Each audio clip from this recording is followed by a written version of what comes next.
అంతేవారి విగ్రహం ఉంటుంది ఆర్ట్స్ స్కూల్లో ఎదురుగా అంతేవారి విగ్రహం ఉంటుంది. దాన్ని కిందకి నెట్టేశాడు ఆయన.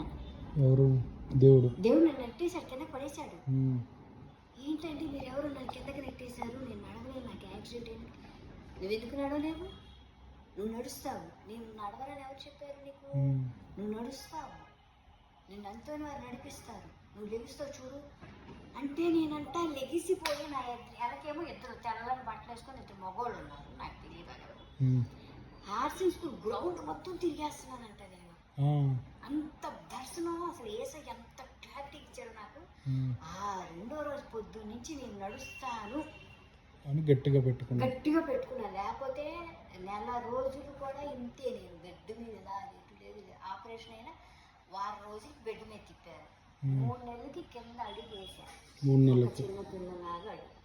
6 నెలలకి అడుగులు వాష్రూమ్కి వెళ్ళాను. నిజంగా నాకు అంతోని వారు అంత దర్శనం ఇచ్చారు. నేను ఇదే అనుకున్నా, నాకు ఏ దేవుడైనా పర్వాలేదు, నేను నడిపిస్తానని నాకు దర్శనం ఇచ్చిన వాళ్ళకి ఆమె వేడుకుంటానని నాకు నిజంగా అంతోని వారు అలాగే బాగా ఏసై ప్రభు అంతోని వారు ఇద్దరు దర్శనం ఇచ్చారు. అందుకే అంతోని వారికి నేను మండలం నీస్తున్నాను.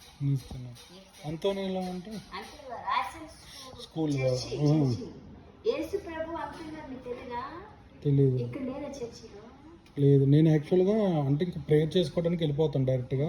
మనకు ఏదైనా ప్రాబ్లం ఉందనుకో ప్రేయర్ చేసుకుని వస్తాం. అక్కడ ఎవరున్నారో అనేది నాకు అనవసరం. విగ్రహాలు ఉండవు మేము వెళ్ళే వాటికి. కొన్నిటికి విగ్రహాలు ఉంటాయి, కొన్ని చోట్ల పూజలు కూడా చేస్తారు.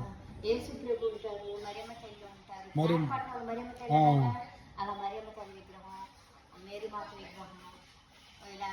జోసఫ్ తండ్రి తాగిన తల్లి నేను